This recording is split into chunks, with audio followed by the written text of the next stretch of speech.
विजय classes Jaipur में आप सभी का स्वागत है।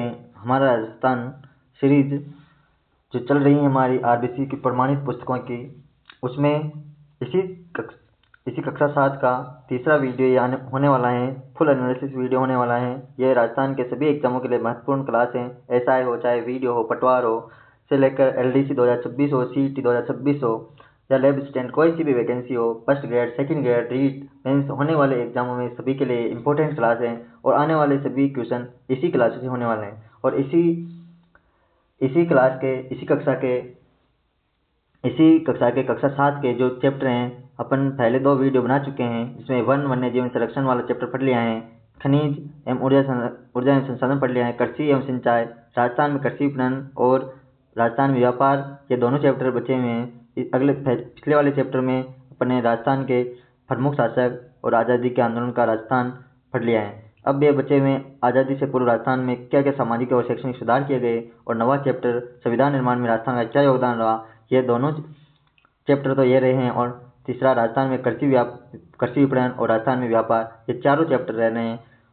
अपन इस कक्षा में 8वां और 9वां चैप्टर पढ़ेंगे। शुरुआत करते हैं 9वें चैप्टर से, संविधान निर्माण में राजस्थान का क्या योगदान रहा। देखते हैं क्लास, देखते हैं 9वां चैप्टर निकालते हैं। क्या है 9वें चैप्टर में? संविधान निर्माण में राजस्थान के किन किन नेताओं की भूमिका रही है, किन किन महापुरुषों की भूमिका रही है, इसके बारे में इस वीडियो में अध्ययन करेंगे। और उसके बाद जो सामाजिक और आर्थिक शैक्षणिक सुधार क्या हुए थे अंग्रेजों के समय में, उसके बारे में अध्ययन करेंगे। चैप्टर नंबर 9 ये आ गया शायद, चैप्टर नंबर 9 ही है। संविधान निर्माण में राजस्थान का क्या योगदान रहा। संविधान निर्माण में राजस्थान का योगदान, अध्याय नंबर 9। हमारे देश में विभिन्न राज्यों और संस्थाओं के सुव्यवस्थित संचालन के लिए कुछ आवश्यक नियम होते हैं। इन नियमों एवं कानूनों के आधार पर हमारा संविधान है। सर्वोच्च जो कानून बनता है हमारे संविधान से, कोई संविधान के उपलक्ष्य में बनता है। संविधान आवश्यक नियमों व कानूनों का एक संग्रह है। संविधान क्या है? तो संविधान आवश्यक नियमों व कानूनों का एक संग्रह है, जिसके आधार पर देश या किसी संस्था को संचालित किया जाता है। अब प्रश्न यह है कि हमारा संविधान कैसे बना और किन किन लोगों का इसमें योगदान रहा। सन 1935 में पहली बार आधिकारिक रूप से भारतीय राष्ट्रीय कांग्रेस ने, कब? भारतीय राष्ट्रीय कांग्रेस ने पहली बार आधिकारिक रूप से 1935 में भारत के संविधान के निर्माण के लिए एक संविधान सभा के बनाने की मांग की। कब? 1935 ईस्वी में भारतीय राष्ट्रीय कांग्रेस ने संविधान सभा बनाने की मांग की थी। सर्वप्रथम तो 1895 में बाल गंगाधर तिलक के द्वारा संविधान बनाने की संविधान सभा मांग की बात कही। सन 1938 में, इसके बाद सन 1938 में पंडित जवाहरलाल नेहरू द्वारा घोषणा की गई स्वतंत्र भारत के संविधान का निर्माण चुनी हुई संविधान सभा द्वारा ही किया जाएगा और इसमें कोई बाहरी हस्तक्षेप नहीं होगा। और इस संविधान सभा का जो प्रथम अधिवेशन हुआ वो कब हुआ? तो 9 दिसंबर 1946 से शुरू हुआ। फिर दूसरा 11 दिसंबर 1946 को। 9 दिसंबर के दिन अस्थायी अध्यक्ष किसे बनाया गया? सच्चिदानंद सिन्हा को।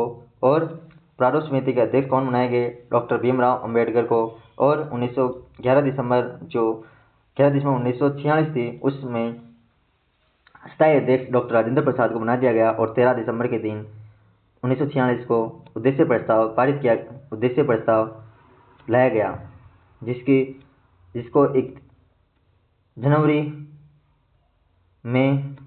1947 में लागू कर दिया गया। संविधान सभा क्या थी? भारत में स्वतंत्रता आंदोलन की तीव्रता को देखते हुए ब्रिटिश सरकार ने अपने 3 मंत्रियों का एक दल भारत भेजा, जिसे हमने कैबिनेट मिशन कहा। और इसी कैबिनेट मिशन की योजना के अनुसार 1946 में संविधान सभा का गठन किया गया। और इस कैबिनेट मिशन में 3 व्यक्ति थे। कितने व्यक्ति थे? 3 व्यक्ति थे। संविधान सभा का अर्थ है जनता के प्रतिनिधियों की वह सभा जो संविधान का निर्माण करती है। संविधान सभा की प्रथम बैठक 9 दिसंबर 1946 को अस्थायी अध्यक्ष सच्चिदानंद सिन्हा की अध्यक्षता में हुई थी। बाद में डॉक्टर राजेंद्र प्रसाद को संविधान सभा का अस्थायी अध्यक्ष बनाया गया। कब बनाया गया? 11 दिसंबर 1946 को। और संविधान सभा ने एक प्रारूप समिति बनाई, जिसके अध्यक्ष कौन थे? डॉक्टर भीमराव अंबेडकर। और इसके अतिरिक्त 7 सदस्य अन्य थे। 13 दिसंबर को 1946 को जवाहरलाल नेहरू ने संविधान सभा के सामने उद्देश्य प्रस्ताव पेश किया, जिससे स्वतंत्र भारत के संविधान के मूल आदर्शों की रूपरेखा प्रस्तुत की। संविधान सभा के सदस्यों ने स्वतंत्रता संग्राम से उपजे आदर्शों को ध्यान में रखते हुए संविधान का क्या किया? निर्माण किया। संविधान निर्माण में कितना समय लगा? 2 वर्ष 11 माह 18 दिन। 2 वर्ष 11 माह 18 दिन का समय लगा। और संविधान सभा ने 26 नवंबर 1949 को संविधान को स्वीकार किया। संविधान को स्वीकार कब किया? 26 नवंबर 1949 को। 26 जनवरी 1950 को भारत का संविधान लागू हुआ और सन 2015 से प्रतिवर्ष 26 नवंबर को संविधान दिवस भी मनाया जाता है। संविधान दिवस कब से मनाया जा रहा है? 2015 से। कब मनाया जाता है? 26 नवंबर को। 26 जनवरी 1950 को क्या हुआ था? भारत का संविधान लागू हुआ था। 26 नवंबर 1949 को क्या किया? संविधान को आत्मार्पित कर लिया गया था, संविधान को स्वीकार कर लिया था। संविधान निर्माण में कितने समय लगा था? 2 वर्ष 11 माह 18 दिन। उद्देश्य प्रस्ताव किसके द्वारा पेश किया गया? जवाहरलाल नेहरू। कब किया गया? 13 दिसंबर 1946 को। स्थायी अध्यक्ष कौन थे? डॉक्टर राजेंद्र प्रसाद। याद कर लेना, ये क्वेश्चन डायरेक्ट पूछे जाएंगे। ये साइन कर रहे हैं नेहरू जी। संविधान की मूल प्रति पर हस्ताक्षर करते हुए पंडित जवाहरलाल नेहरू जी। संविधान सभा में ब्रिटिश शासन के अधीन प्रांतों के निर्वाचित प्रतिनिधि व देशी रियासतों के मनोनीत प्रतिनिधि भी सम्मिलित थे। संविधान सभा में राजस्थान के ब्रिटिश प्रांत व रियासतों के सदस्य भी शामिल थे। कितने सदस्य थे राजस्थान में? आगे देखते हैं।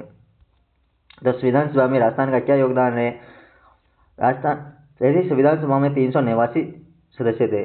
बाद में घटकर जब पाकिस्तान अलग हुआ तो 299 में इनकी सदस्यता आखिर आ गई थी, जिसमें 292 ब्रिटिश प्रांतों से संबंधित थे, 73 देशी रियासतों से संबंधित थे। राजस्थान अनेक रियासतों में विभाजित था। अजमेर मेरवाड़ा प्रांत सीधे ही किसके अधीन था? ब्रिटिश शासन के अधीन था। संविधान सभा में राजस्थान से कुछ सदस्य यहाँ के मूल निवासी थे और कुछ अन्य सदस्य राज्यों के निवासी थे, लेकिन राजस्थान की रियासतों में विभिन्न प्रशासनिक पदों पर कार्यरत भी थे। तो संविधान सभा के जो सदस्य कौन थे और राजस्थान के निवासी कौन कौन थे और कितने थे, इनको देखते हैं। ये 11 सदस्य थे जो संविधान सभा के सदस्य थे और राजस्थान के निवासी थे। 11 तो ये हो गए, और अदर कितने थे? अदर देख लेते, 4 अदर थे। तो टोटल कितने सदस्य हो गए? राजस्थान से 15 सदस्य। कितने? 15 जो संविधान सभा में शामिल थे। किस किस रियासत से कौन कौन व्यक्ति संविधान सभा के सदस्य बनाए गए?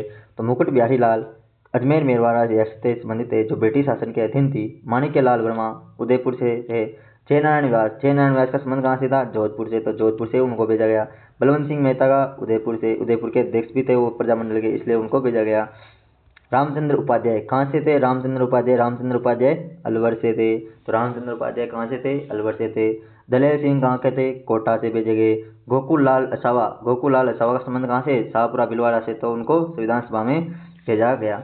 जसवंत सिंह याद रखना। जसवंत सिंह कहाँ से? बीकानेर से। जोधपुर से नहीं है, जसवंत सिंह बीकानेर से हैं।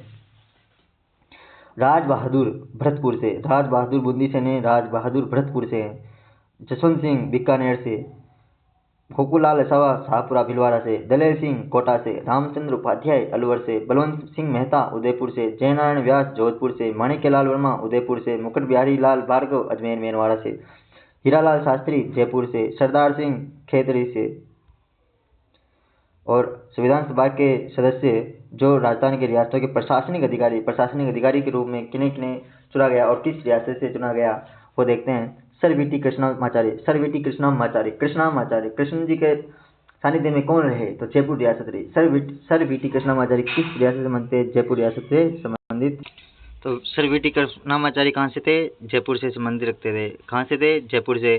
सी वेंकटाचार्य जोधपुर से। सरदार के एम पन्नीकर बीकानेर से। सर विजय राघवाचार्य उदयपुर से। सर टी विजय राघवाचार्य कहाँ से संबंधित है? उदयपुर से। सरदार के एम पन्नीकर बीकानेर से। सी एस वेंकटाचार्य जोधपुर से। Sir V T Krishnamacharya Jaipur से। याद रख लेना, ये क्वेश्चन डायरेक्ट एग्जाम में पूछे जाते हैं और ये आते नहीं है बच्चों को। और इनके अतिरिक्त राजस्थान मूल के प्रवासी और कौन थे? राजस्थानी प्रभु दयाल हिम्मत सिंह का पश्चिम बंगाल से संबंध था। तो राजस्थानी मूल के जो प्रवासी थे वो कहाँ से चुने गए? तो इसमें प्रभु दयाल हिम्मत सिंह पश्चिम बंगाल से चुने गए। बनारसी दास झुंझुनवाला बिहार से चुने गए।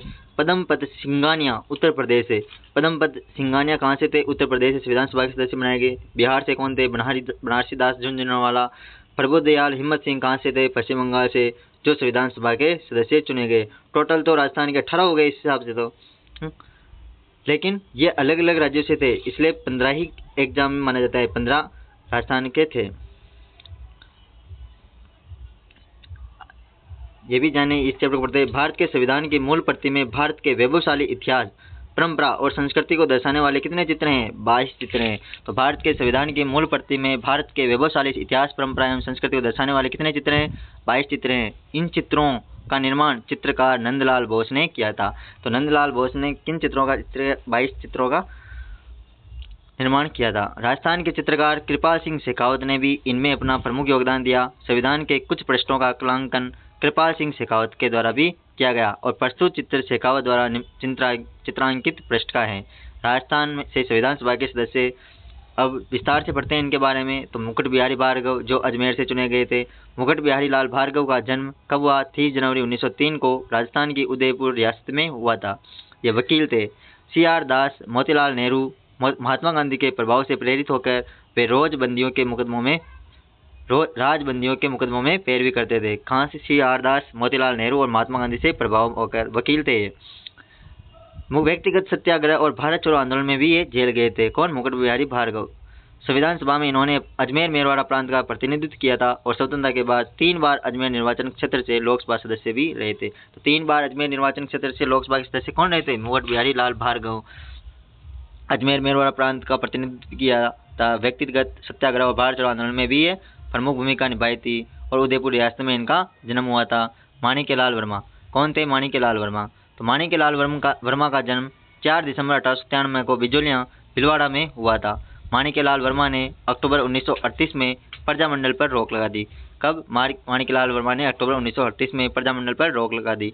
रोक हटाने के लिए, रोक लगा नहीं दी। माणिक्यलाल वर्मा तो उसकी अध्यक्षता कर रहे थे।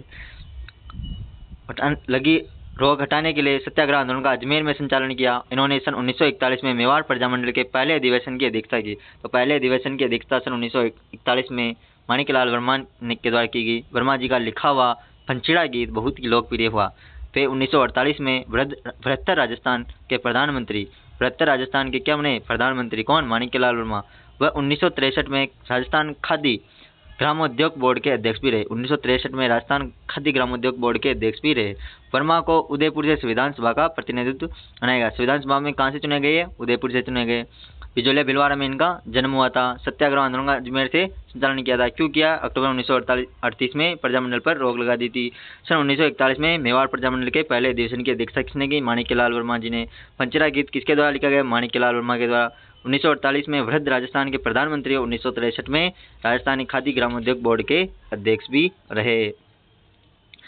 तीसरे व्यक्ति जयनारायण व्यास। कौन थे जयनारायण व्यास?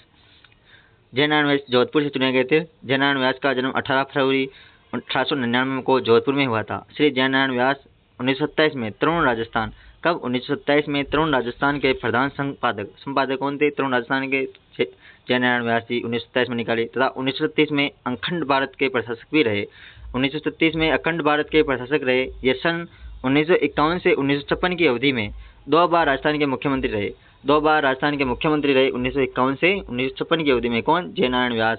इन्होंने सामंतशाही के विरुद्ध संघर्ष किया। सामंतशाही के विरुद्ध कौन से मुख्यमंत्री ने विरोध किया? तो जयनारायण व्यास ने। जागीरदारी प्रथा समाप्त करने की आवाज उठाई और ये जोधपुर से संविधान सभा के सदस्य बने। तरुण राजस्थान इनके संपादक रहे। अखंड भारत के प्रकाशक में रही। तो जयनारायण व्यास के 1951 से 1956 में राजस्थान के 2 बार मुख्यमंत्री भी रहे। सामंतशाही के विरुद्ध संघर्ष किया किन्होंने? जयनारायण व्यास ने। जोधपुर से संविधान सभा के सदस्य भी बनाए गए। बलवंत सिंह मेहता। तो बलवंत सिंह मेहता का जन्म 8 फरवरी 1900 में उदयपुर में हुआ। कहाँ पर हुआ जन्म? उदयपुर में। सन 1938 में प्रजामंडल के पहले अध्यक्ष कौन बनाए गए? बलवंत सिंह मेहता। बलवंत सिंह मेहता ने 1943 ईस्वी में उदयपुर में वनवासी छात्रावास की स्थापना की। तो वनवासी छात्रावास की स्थापना किन्होंने की?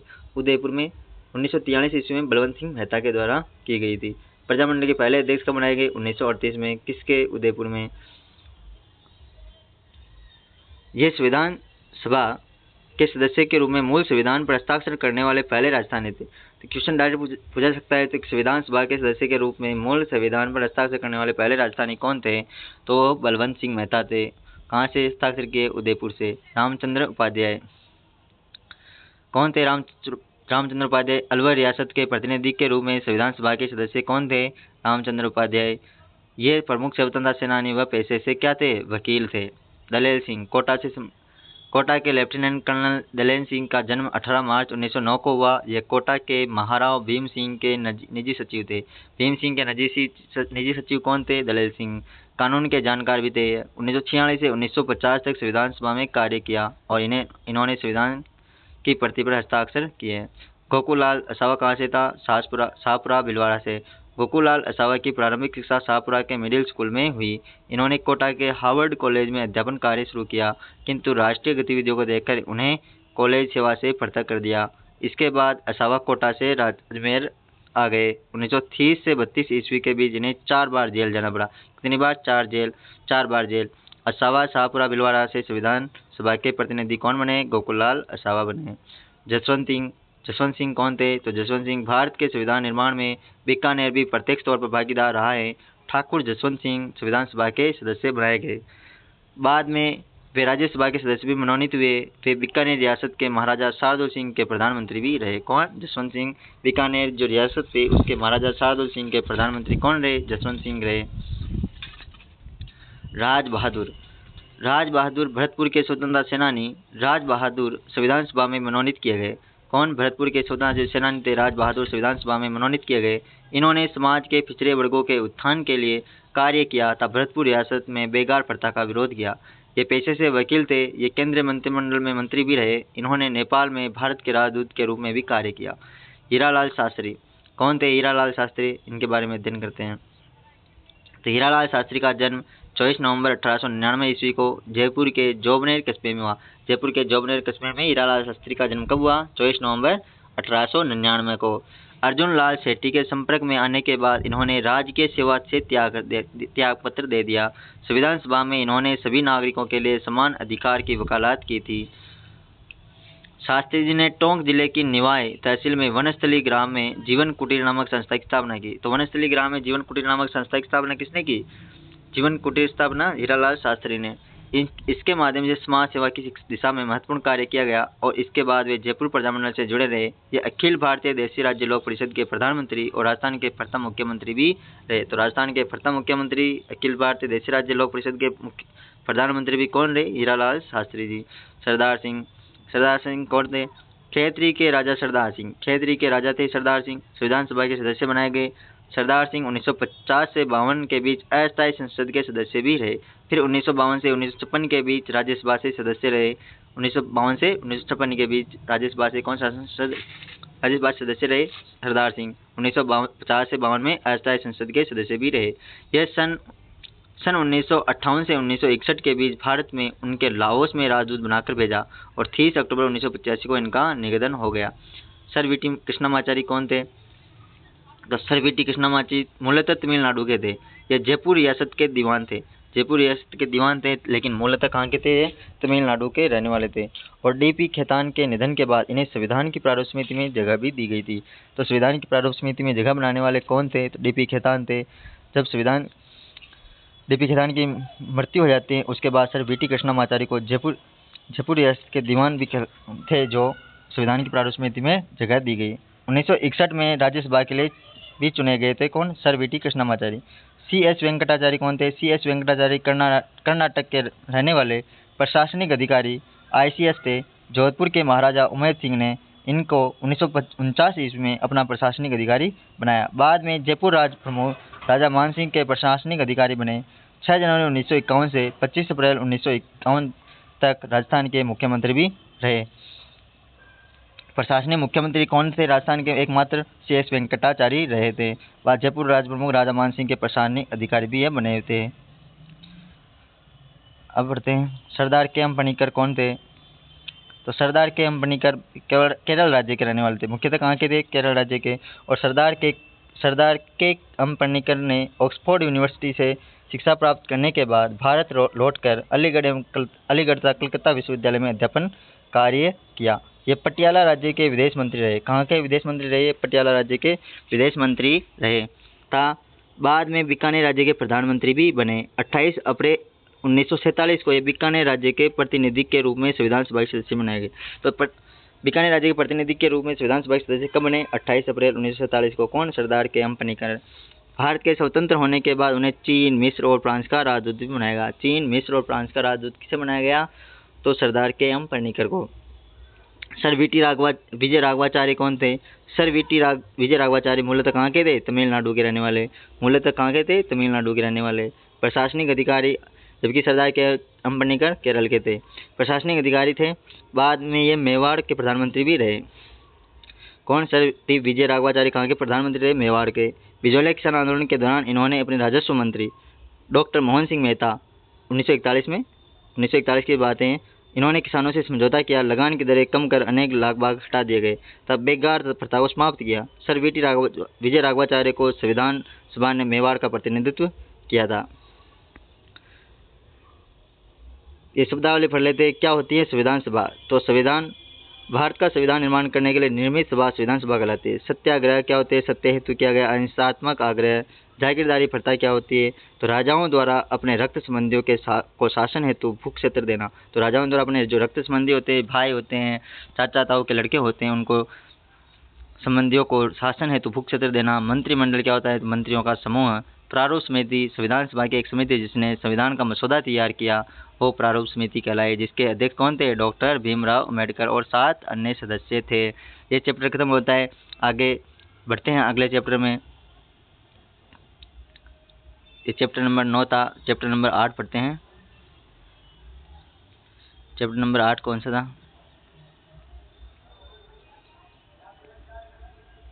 चैप्टर नंबर 8 ये आ गया। चैप्टर नंबर 8 आज़ादी से पूर्व राजस्थान में सामाजिक शैक्षणिक सुधार पढ़ते हैं। आज़ादी से पूर्व राजस्थान में जो सामाजिक शैक्षणिक सुधार क्या क्या किए गए और अंग्रेजों के द्वारा क्या क्या कार्य किए गए, उसको अपन विस्तार से पढ़ते हैं।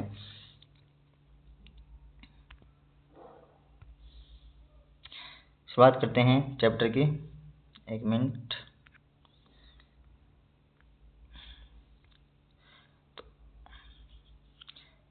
आखातीज अक्षय तृतीया पर हुए विवाह की खबर पढ़कर जूही ने इसका कारण अपनी माँ से पूछा।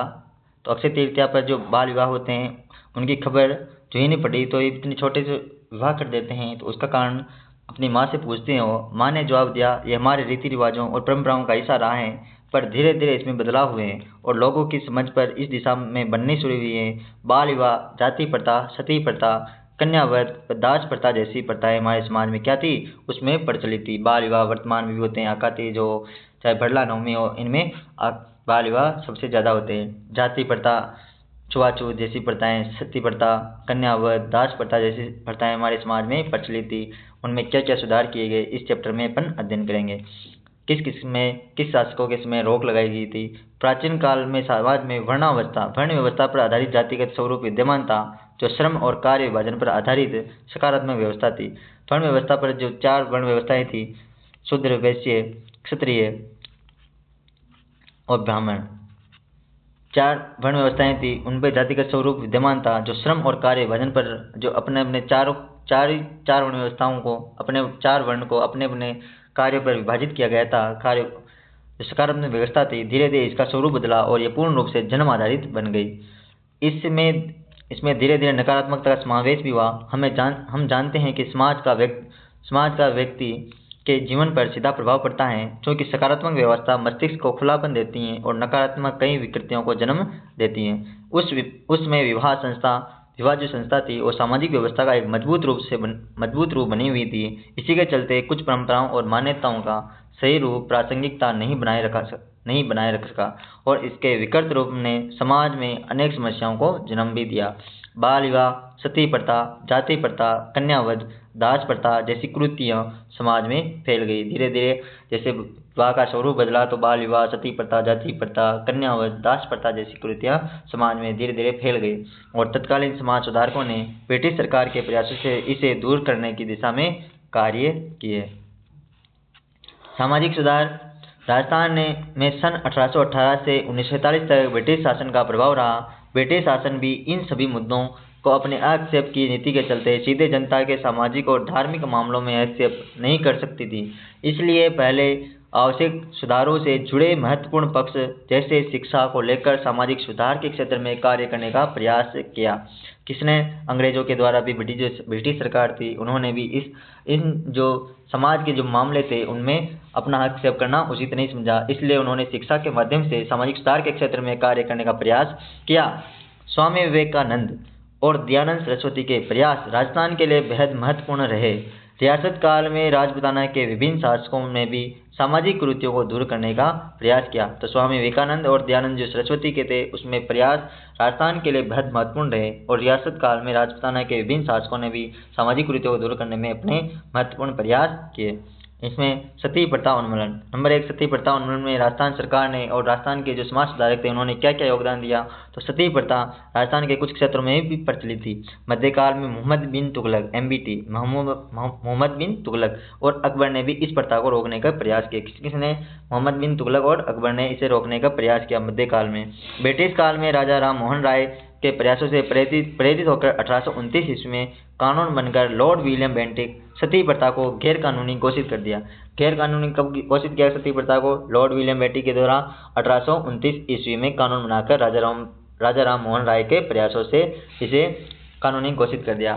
सर्वप्रथम जयपुर राज्य ने जयपुर संरक्षक समिति के प्रयासों से सती प्रथा निषेध कानून बनाया पारित किया। राजस्थान में सती प्रथा को रोक लगाने वाले कानून बनाने वाले कौन थे? तो जयपुर राज्य में सर्वप्रथम इसको निषेध किया गया। इसके पश्चात कोटा, फिर जयपुर, मेवाड़ में भी सती प्रथा उन्मूलन हेतु कानून बनाए गए। दूसरा, कन्यावध प्रथा। कन्यावध पर प्रतिबंध कोटा में लगाया गया। राजस्थान में सर्वप्रथम कोटा राज्य में कन्यावध को गैर कानूनी घोषित किया। इसके पश्चात बीकानेर, जोधपुर, जयपुर, उदयपुर, अलवर राज्यों में ने इस प्रथा को गैर कानूनी घोषित किया गया। तो बीकानेर, जोधपुर, जयपुर, उदयपुर, अलवर रियासतों ने इस प्रथा को गैर कानूनी घोषित किया। बाल विवाह एवं अनमेल विवाह निषेध कानून। कम उम्र की कन्याओं का उनसे अधिक अवस्था के पुरुष से विवाह करना अनमेल विवाह कहलाता है। तो अनमेल विवाह क्या होता है? जब कम उम्र की जो कन्या है उनका अधिक वर्ष के अधिक अवस्था के पुरुष से विवाह कर देना अनमेल विवाह तथा अवयस्क बालक बालिकाओं का विवाह कर देना, दोनों ही कुप्रथाएं समाज में प्रचलन थी। कब? मध्यकाल में और मध्यकाल के बाद में।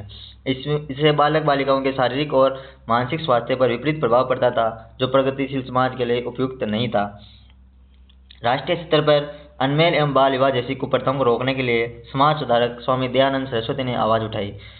10 दिसंबर 1903 ईस्वी को अलवर रियासत ने बाल विवाह और अनमेल विवाह निषेध कानून बनाए। तो 10 दिसंबर 1903 को अलवर रियासत ने बाल विवाह और अनमेल विवाह निषेध कानून बनाया।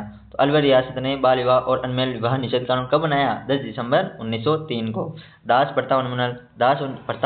दास प्रथा क्या होती है? तो भारत में दास प्रथा प्राचीन काल से अस्तित्व में रही है। राजस्थान भी इससे अछूता नहीं रहा। मुगलों के आगमन के बाद इस प्रथा को और बढ़ावा मिला। दासों की संख्या के आधार पर कुल और परिवार की प्रतिष्ठा एवं उच्चता का आकलन होने लगा। यह शासक, सामंतों एवं धनिकों के यहाँ सेवा शुश्रूषा के लिए रहते थे।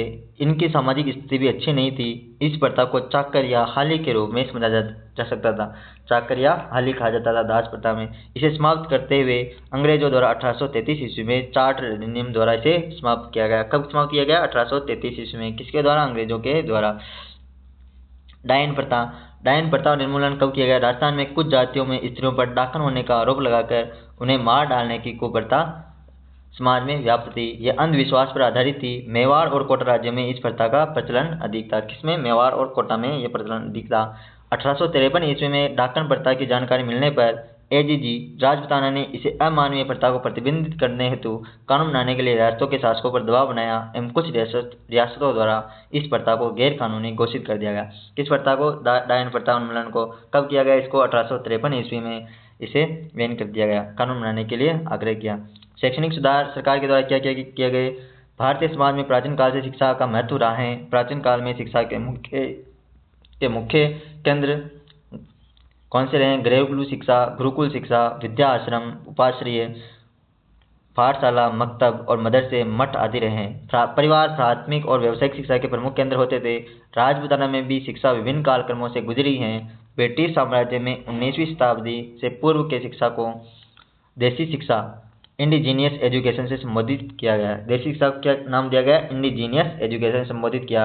इसके बाद की शिक्षा को अंग्रेजी शिक्षा, पाश्चात्य शिक्षा या आधुनिक शिक्षा के नाम से संबोधित किया गया।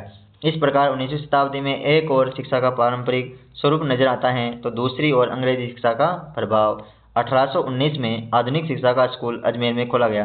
सर्वप्रथम आधुनिक शिक्षा का स्कूल कहाँ पर खोला गया? अजमेर में खोला गया। कब खोला गया? 1819 में। ये अंग्रेज सरकार द्वारा खोले गए। अंग्रेज सरकार द्वारा शैक्षणिक कार्यों में क्या क्या, शिक्षा में क्या क्या योगदान रहा, उनका अपन विस्तार से अध्ययन कर रहे हैं।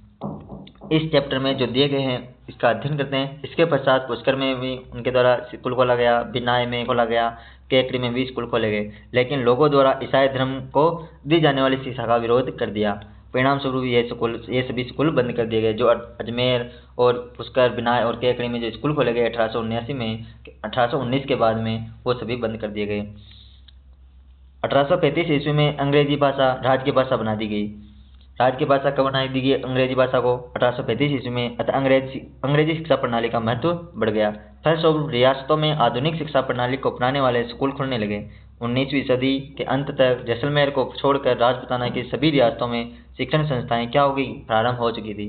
प्राथमिक स्कूल और मिडिल स्कूल क्रमोन्नत होकर हाई स्कूल बन गए। इनमें सबसे पहले अजमेर का सरकारी स्कूल 1851 में हाई स्कूल बना। तो अजमेर का जो सरकारी स्कूल हाई स्कूल कब बना? 1851 में। अजमेर का सरकारी स्कूल कब बना? 1819 में।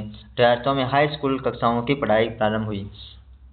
राजपूत जो शासक थे, उन रियासतों के शासक थे, राजकुमारों सामंतों के पुत्रों के लिए अंग्रेजी शिक्षा का प्रत्यक्ष प्रबंधन करने के उद्देश्य से सन 1872 में, कब? सन 1872 में वायसराय लॉर्ड मेयो के नाम पर अजमेर में मेयो कॉलेज की स्थापना हुई। तो मेयो कॉलेज की स्थापना कब हुई? 1872 में। 75 में नहीं हुई, 1872 में वायसराय लॉर्ड मेयो के नाम पर अजमेर में मेयो कॉलेज की स्थापना हुई थी। कब हुई थी?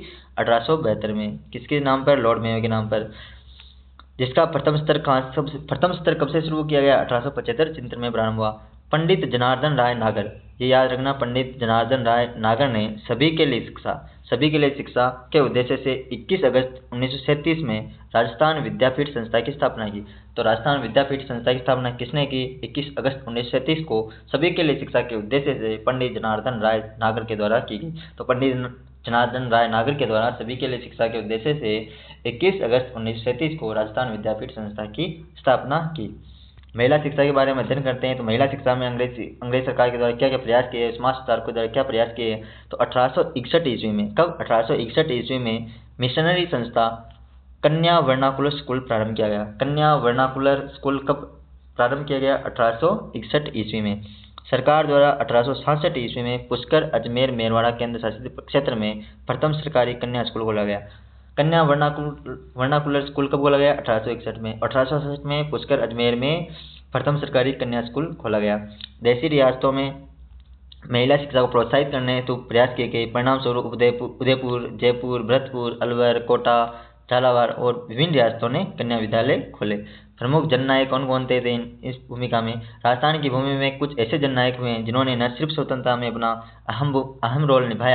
अहम रोल योगदान दिया, बल्कि समाज में फैली हुई कुरीतियों को दूर करने में भी स्त्री शिक्षा हेतु विशेष प्रयास किए। उनमें भोगीलाल पंड्या का नाम आता है। जो भोगीलाल पंड्या को राजस्थान में जिसे आदिवासियों का मसीहा कहा जाता है, वागड़ के गांधी के नाम से जाना जाता है, जिनका जन्म डूंगरपुर में हुआ है। इनका जन्म 1904 में डूंगरपुर में हुआ है। इन्होंने बच्चों एवं प्रौढ़ों के लिए पाठशाला स्थापित की। बच्चों एवं प्रौढ़ों के लिए पाठशाला स्थापित की।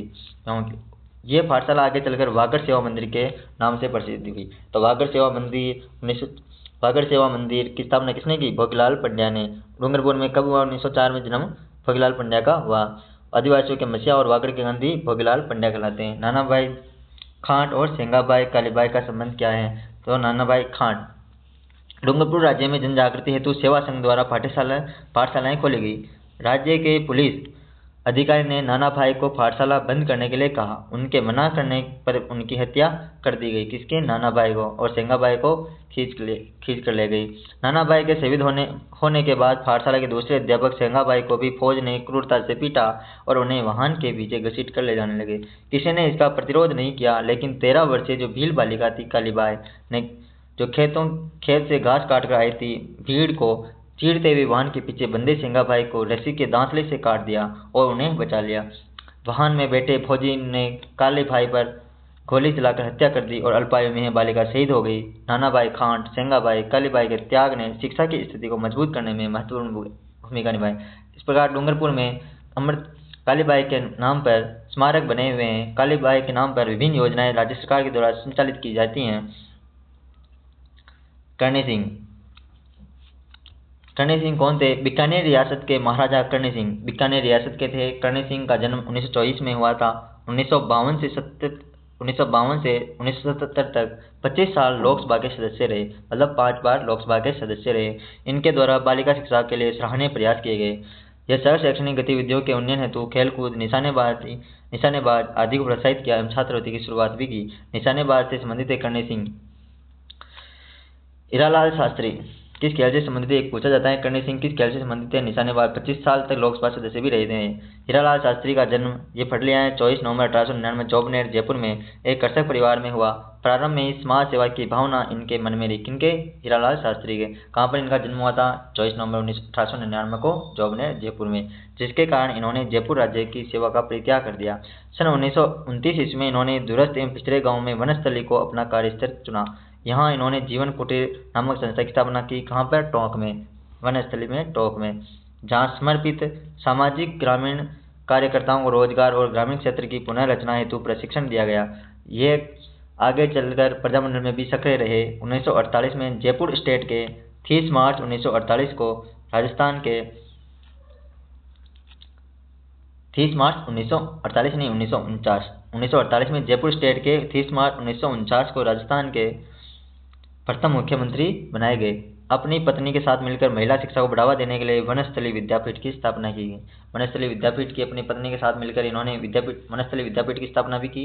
अब बढ़ते रतन शास्त्री हीरालाल शास्त्री की पत्नी थी। रतन शास्त्री महिला शिक्षा के क्षेत्र में उल्लेखनीय योगदान देने वाली महिला के रूप में जानी जाती हैं। इन्होंने वनस्थली विद्यापीठ की स्थापना की। महिला एवं बच्चों की शिक्षा के क्षेत्र में उल्लेखनीय कार्य करने के कारण इन्हें कई सम्मान भी मिले, जिनमें पद्मश्री, पद्म भूषण एवं जमनालाल बजाज अवार्ड प्रमुख है। पद्मश्री और पद्म भूषण अवार्ड रतन शास्त्री को मिल चुके हैं। किशोरी देवी कौन थी? तो किशोरी देवी एक स्वतंत्रता सेनानी एवं सामाजिक कार्यकर्ता रही थी।